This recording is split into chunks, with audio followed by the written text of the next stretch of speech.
14 अगस्त 1923 को सियालकोट, जो इस वक्त पाकिस्तान में है, वहां पैदा हुए सीनियर जर्नलिस्ट कुलदीप नैयर ने अपने जर्नलिस्ट के करियर के दौरान तकरीबन 15 किताबें लिखी थीं, जिनमें से beyond the lines, India after Nehru, distant neighbours, a tale of the subcontinent, wall at Wagah, India Pakistan relations, without fear, the life and trial of Bhagat Singh जैसी किताबें काफ़ी अहम हैं। उन्होंने अपनी किताब बियॉन्ड द लाइंस में लिखा था कि जब चीन और भारत के बीच हिमालय की सरहद पर जंग शुरू हो गई थी, तो उस वक्त ईरान के शाह ने भारत के तब के प्रधानमंत्री जवाहरलाल नेहरू को एक खत की कॉपी भेजी थी, जो उन्होंने उस वक्त पाकिस्तान के प्रेसिडेंट जनरल अयूब खान को लिखी थी। इस लेटर में ईरान के शाह ने जनरल अयूब खान को सलाह दी थी कि वो भारत चीन की सरहद पर, यानी भारत चीन की सीमा पर पाकिस्तानी फौज को तैनात करे, ताकि लाल जंजाल से बचा जा सके।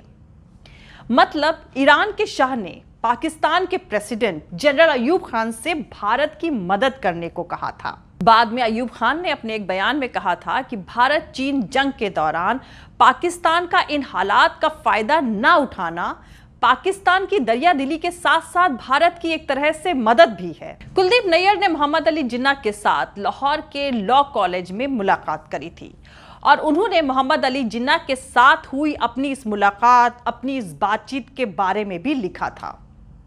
वो लिखते हैं कि जब उन्होंने मोहम्मद अली जिन्ना से ये सवाल किया कि अगर किसी तीसरी ताकत ने भारत पर हमला किया तो पाकिस्तान क्या करेगा, तो जिन्ना ने जवाब दिया था कि पाकिस्तान के फौजी भारत के फौजियों के साथ मिलकर जंग लड़ेंगे। लेकिन मौजूदा माहौल कुलदीप नैयर और मोहम्मद अली जिन्ना के बीच हुई इस बातचीत से बिल्कुल मेल नहीं खाता है। चीन और पाकिस्तान आपस में सांठ-गांठ करके भारत के लिए दो तरफा खतरा पैदा कर सकते हैं और भारत को वेस्टर्न एंड नॉर्दर्न दोनों मोर्चों पर दोनों के मिले जुले हमले का सामना करना पड़ सकता है। इसीलिए हमें अपनी डिफेंस स्ट्रैटेजी में इस बात का ख्याल रखना पड़ेगा।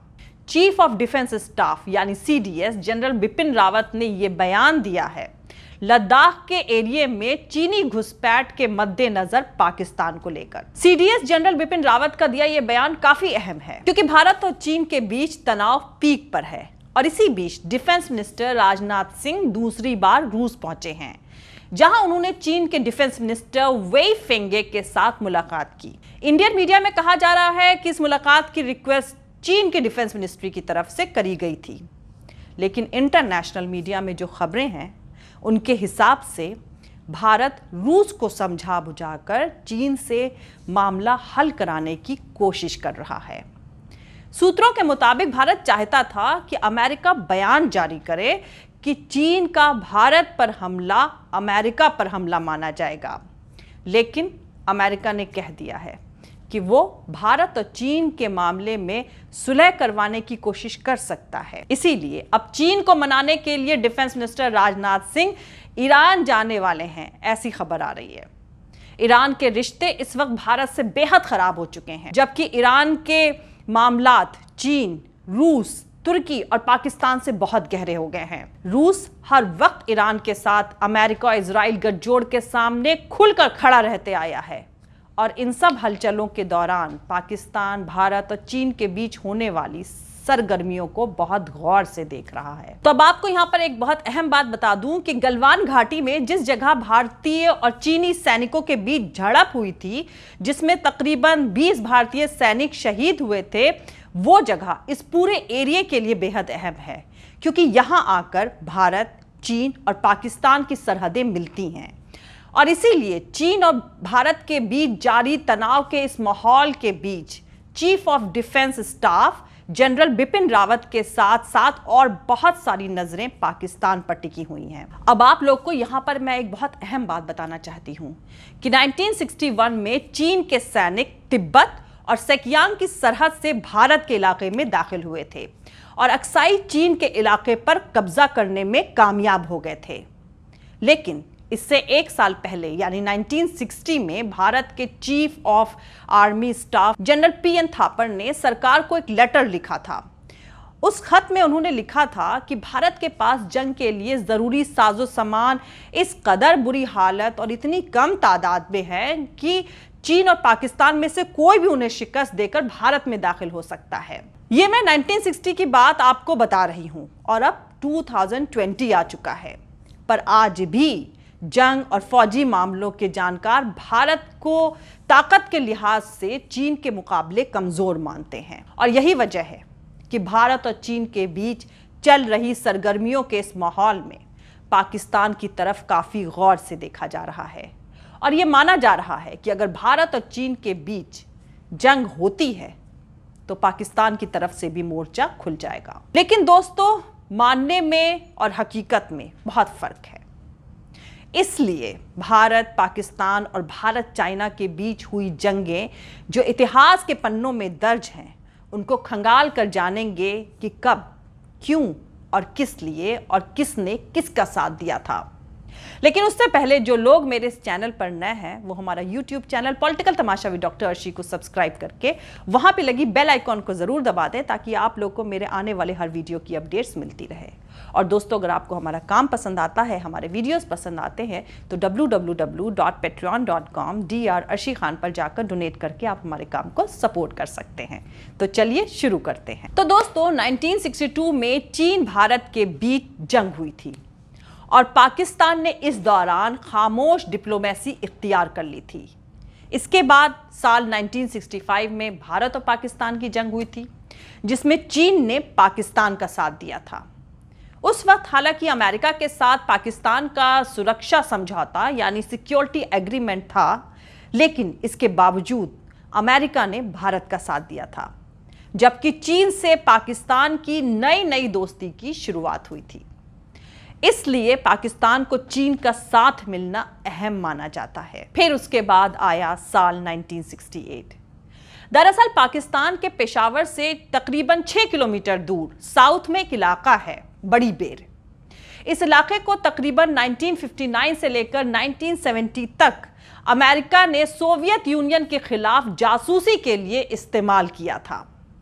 पाकिस्तान ने अमेरिका को अपने इस इलाके को जासूसी के लिए इस्तेमाल करने देने से साफ मना कर दिया और अमेरिका के इस जासूसी ठिकाने को बंद करा दिया गया।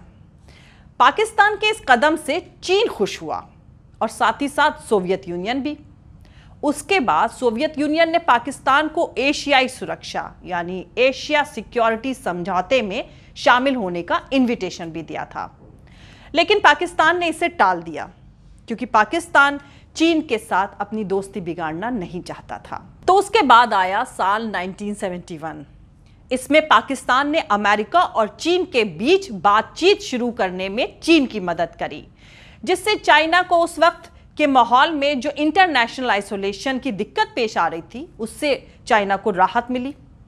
दूसरा, पाकिस्तान ने चाइना की यूनाइटेड नेशन की मेंबरशिप बहाल करवाने में भी अहम किरदार निभाया था। पाकिस्तान की इमरान खान सरकार भारत और चीन के बीच होने वाले इस तनाव की बुनियाद 5 अगस्त 2019 को मोदी सरकार की तरफ से जम्मू कश्मीर से आर्टिकल 370 हटाकर उसे यूनियन टेरिटरी बनाने का जो फैसला लिया गया था उसको मानती है। और चाइना ने उस वक्त ही एक बयान में मोदी सरकार से नाराजगी जाहिर करते हुए कहा था कि लद्दाख की हैसियत को बदलना बिल्कुल भी सही नहीं फैसला है। मतलब मोदी सरकार के लद्दाख को अलग यूनियन टेरिटरी बनाने के फैसले पर चीन ने नाराजगी जाहिर करी थी और पाकिस्तान ने न सिर्फ चीन के इस बयान का सपोर्ट किया बल्कि इसके बदले चाइना ने कश्मीर के मुद्दे पर यूनाइटेड नेशन सिक्योरिटी काउंसिल में पाकिस्तान का साथ भी दिया। 5 अगस्त 2019 के बाद कश्मीर के मुद्दे पर हुए यूनाइटेड नेशन के दोनों सेशंस में चाइना ने पाकिस्तान का ही सपोर्ट किया है। इसलिए बहुत से हलकों में यह दावा किया जाता रहा है कि पाकिस्तान और चाइना ने शुरू से ही एक दूसरे का साथ दिया है। साल 2013 में जब पाकिस्तान को एक नाकाम देश बताने की कोशिश करी जा रही थी, उस वक्त चीन ने पाकिस्तान के साथ 62 अरब डॉलर के इन्वेस्टमेंट का समझौता किया। उसके बाद दुनिया के कई मुल्क इस प्रोजेक्ट का हिस्सा बनने के लिए कतार में खड़े नजर आए। दूसरी तरफ एक और अहम बात मैं आपको बता दूं कि चाइना की सरहद 13 पड़ोसी देशों 13 नेबरिंग कंट्रीज के साथ लगती है और इनमें से 11 कंट्रीज से चाइना ने सरहदी समझौते कर लिए हैं, लेकिन भारत और भूटान के साथ अभी तक चाइना का कोई समझौता नहीं हो सका है। अब अपने इकोनॉमिक एजेंडे के तहत चाइना ये चाहता है कि भारत के साथ भी उसका समझौता हो जाए ताकि चाइना अपने कारोबारी प्रोजेक्ट को अंजाम तक पहुंचा सके। लेकिन जानकारों का मानना है कि भारत के रिश्ते जो चाइना के साथ खराब हो रहे हैं, इसमें अमेरिका और इजराइल का अहम किरदार है। चाइना और पाकिस्तान जरूरत पड़ने पर एक दूसरे का साथ देते आए हैं और ज्यादातर जानकारों का मानना है कि अगर भारत और चाइना के बीच हालात बिगड़ते हैं तो पाकिस्तान चाइना का ही साथ देगा। लेकिन इस वक्त तीनों देश इस हालात में नहीं हैं कि वो जंग कर सकें। और दूसरा सबसे अहम मसला यह है कि 1962 में तो ये तीनों ही देश एटॉमिक पावर नहीं थे, लेकिन आज 2020 में हालात बहुत बदल चुके हैं। तीनों ही देश एटॉमिक पावर बन चुके हैं, इसलिए तीनों ही पड़ोसी मुल्कों को एहतियात करने की जरूरत है और साथ ही साथ अपने रिश्तों को सुधारने की कोशिश भी करनी चाहिए। जय हिंद, सत्यमेव जयते, अल्लाह हाफिज। दोस्तों, हमारा पूरा वीडियो और दूसरे और वीडियोस देखने के लिए हमारा YouTube channel political Tamasha with doctor Arshi को सब्सक्राइब करके वहां पे लगी बेल आइकॉन को जरूर दबा दें ताकि आपको हमारे आने वाले हर वीडियो की अपडेट्स मिलती रहे। और दोस्तों, अगर आपको हमारा काम पसंद आता है, हमारे वीडियोस पसंद आते हैं तो www.patreon.com Dr. अर्शी खान पर जाकर डोनेट करके आप हमारे काम को सपोर्ट कर सकते हैं। दोस्तों, अगर आपको हमारा वीडियो पसंद आता है तो लाइक और शेयर करना हरगिज नहीं भूलें। आप हमें फॉलो भी कर सकते हैं हमारे ट्विटर, इंस्टाग्राम और फेसबुक पेज पर। Thank you. मिलते हैं अगले वीडियो में।